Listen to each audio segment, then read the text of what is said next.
Assalamualaikum warahmatullahi wabarakatuh. Apa kabar teman-teman semuanya?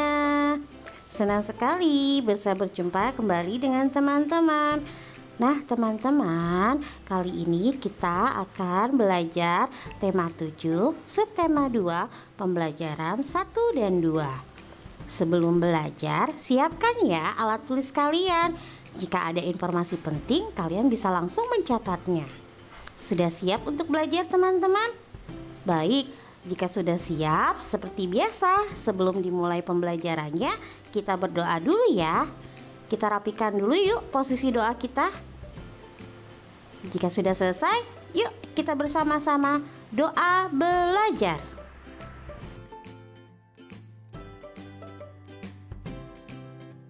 Bismillahirrahmanirrahim. Raditu billahi rabba wa bil islami dina wa bi muhammadin nabiyyan wa rasula rabbi jitni ilma warzuqni fahma. Amin.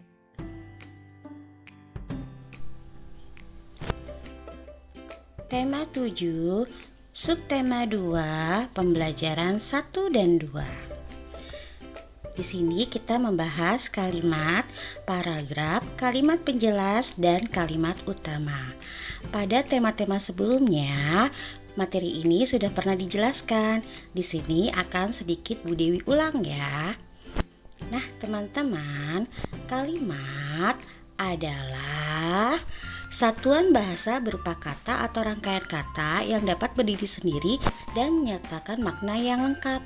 Atau kalimat adalah satuan bahasa terkecil yang mengungkapkan pikiran yang utuh baik dengan cara lisan maupun tulisan. Kalimat biasanya diakhiri dengan tanda baca titik. Selanjutnya, paragraf adalah suatu gagasan yang berbentuk serangkaian kalimat yang saling berkaitan satu sama lain. Paragraf biasa juga disebut wacana mini. Paragraf berguna untuk menjadi penanda dimulainya topik baru dan memisahkan gagasan-gagasan utama yang berbeda. Selain kalimat dan paragraf, ada yang namanya kalimat utama, yaitu kalimat yang di dalamnya terdapat gagasan utama, gagasan pokok, ide pokok, pikiran pokok, ataupun ide utama pada suatu paragraf. Kalimat utama biasanya terdapat atau berada di awal kalimat sampai titik pertama dari setiap paragrafnya. Kalimat penjelas sendiri adalah kalimat yang menjelaskan kalimat utama.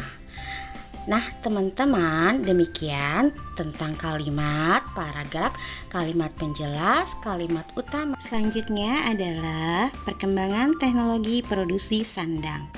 Manusia memiliki banyak kebutuhan. Salah satunya adalah kebutuhan pokok. Kebutuhan pokok terdiri atas sandang, pangan, dan papan.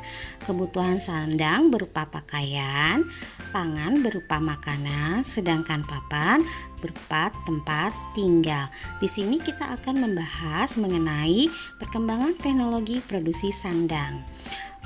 Sandang merupakan salah satu kebutuhan pokok manusia. Ya, sandang ini berupa pakaian ya teman-teman. Nah, pakaian ini sangat berarti atau sangat penting bagi manusia. Pakaian berguna untuk melindungi tubuh dari panas dan dingin. Sedangkan fungsi pakaian itu disesuaikan dengan kebutuhan. Nah, ini salah satu contohnya ya. Contoh kegunaan pakaian, melindungi panas dan dingin atau hujan. Proses pembuatan pakaian itu amat panjang. Diawali dulu pada zaman manusia purba, pakaian itu dibuat dengan menggunakan kulit pohon, kulit dan bulu hewan atau daun-daunan. Jadi, pada zaman dahulu kala, manusia-manusia purba membuat pakaian dengan menggunakan kulit pohon, kulit atau bulu hewan atau daun-daunan. Bahan-bahan tersebut digunakan untuk membuat pakaian. Selanjutnya, setelah ditemukan penggunaan jarum, namun jarumnya masih terbuat dari tulang ya. Pakaian itu dibuat dengan cara menyambung-nyambung potongan-potongan kulit. Nah, ini contohnya teman-teman.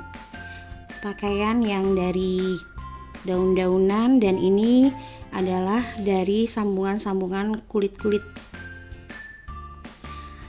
Lalu, seiring perkembangan teknologi, pakaian terbuat dari kain yang dijahit dengan benang. Nah, pakaian ini dibuat salah satu bahannya adalah dari kapas, dari benang, rambut domba, kepompong ulat sutra. Ini adalah contoh yang terbuat dari benang. Nah, ini bahan dasar pembuat pakaian dari kapas. Ini adalah bahan dasar pakaian dari kepompong ulat sutra. Setelah teknologi pemintal kapas ditemukan, manusia menggunakan serat dari bahan alam yang berasal dari rambut domba, kapas, dan tanaman rami untuk membuat benang. Bahan alam menghasilkan serat kain berupa kain wol, katun, dan liner. Nah, di bawah ini adalah contoh-contoh alat pemintal pada zaman dahulu ya teman-teman.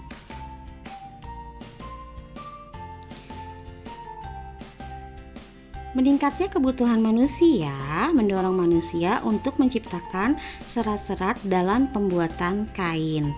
Serat buatan antara lain contohnya serat rayon yang berasal dari pemisahan bahan berserat pada kayu. Contohnya seperti ini teman-teman. Lalu serat buatan lainnya adalah polyester, berasal dari olahan batu bara dan minyak bumi. Ini contohnya teman-teman. Baik, selanjutnya kita akan membahas tentang bangun simetri dan simetri lipat. Nah, teman-teman, bangun simetri adalah bangun datar yang memiliki sumbu simetri lipat. Ya, bangun datar yang memiliki sumbu simetri lipat itu disebut bangun simetri. Lalu, sumbu simetri lipat adalah garis yang membagi bangun datar menjadi dua bagian yang sama besar dan sebangun. Baik teman-teman, sekarang Bu Dewi akan menjelaskan mengenai bangun simetri dan simetri lipat. Nah, seperti telah dijelaskan sebelumnya bahwa bangun simetri adalah bangun datar yang memiliki sumbu simetri lipat. Sedangkan sumbu simetri lipat itu adalah garis yang membelah bangun datar menjadi dua bagian yang sama besar atau sebangun ya.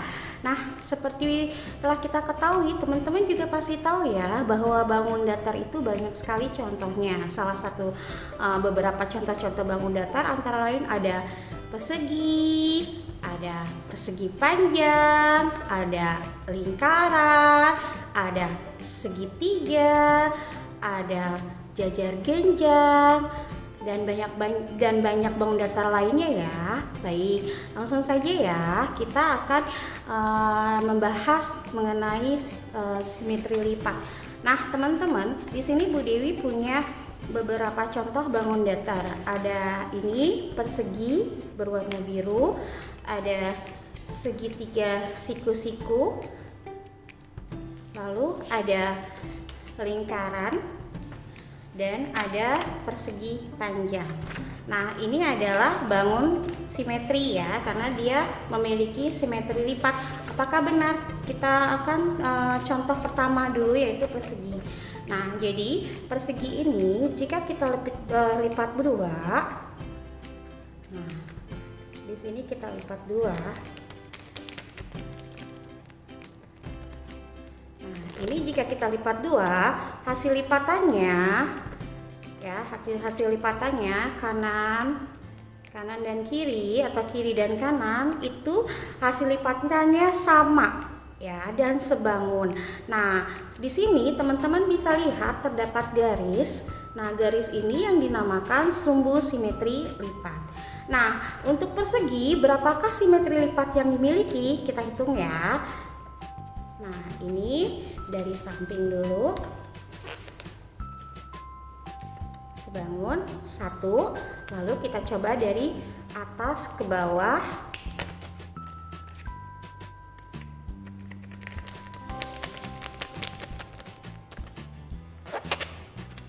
Kita buka.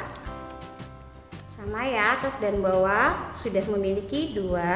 Lalu kita dari ini, dari kanan atau dari kiri atas, kita lipat ke bawah secara diagonal.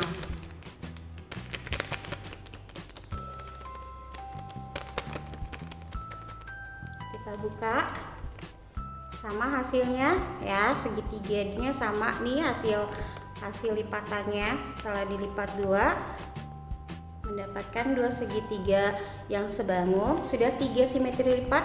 Sekarang dari ini diagonal yang sebelahnya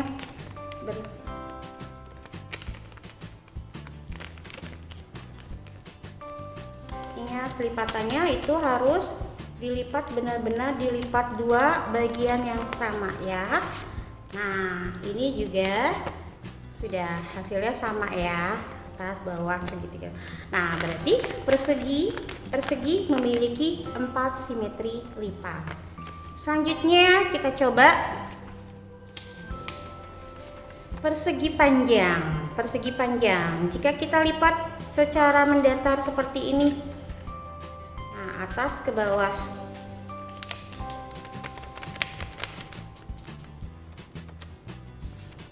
Ya, kita buka.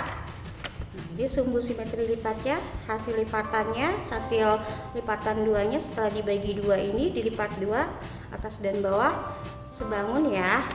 Nah, ini berarti baru 1 lipatan. Sekarang kanan ke kiri.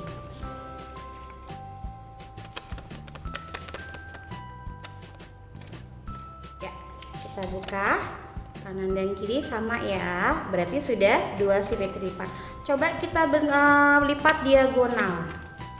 Wow, diagonal.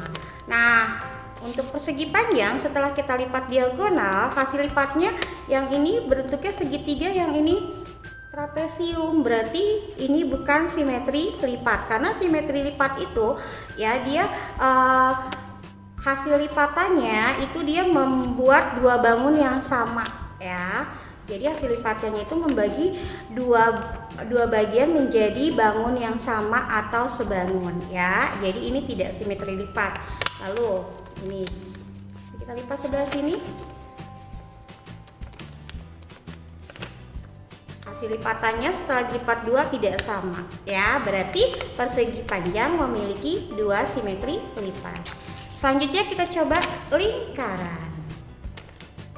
Lingkaran kita ini lipat 2 dari kanan ke kiri. Coba.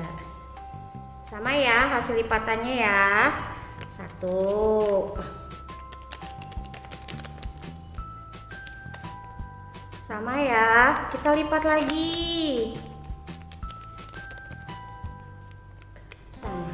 Nah, teman-teman, untuk lingkaran jumlah simetri lipatnya adalah tidak terhingga ya. Nah, baik, teman-teman bisa mencoba bangun datar yang lainnya untuk menemukan berapa jumlah simetri lipatnya yang dimiliki. Selamat mencoba teman-teman.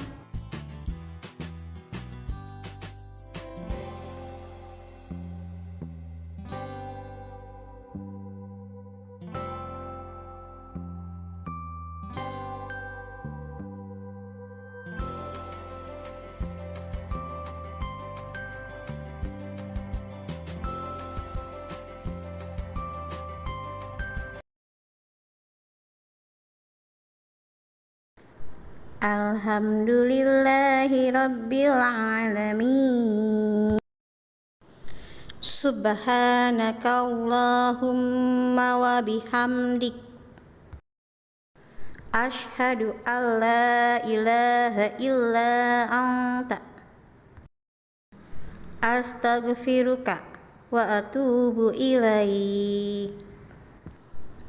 Wassalamualaikum warahmatullahi wabarakatuh.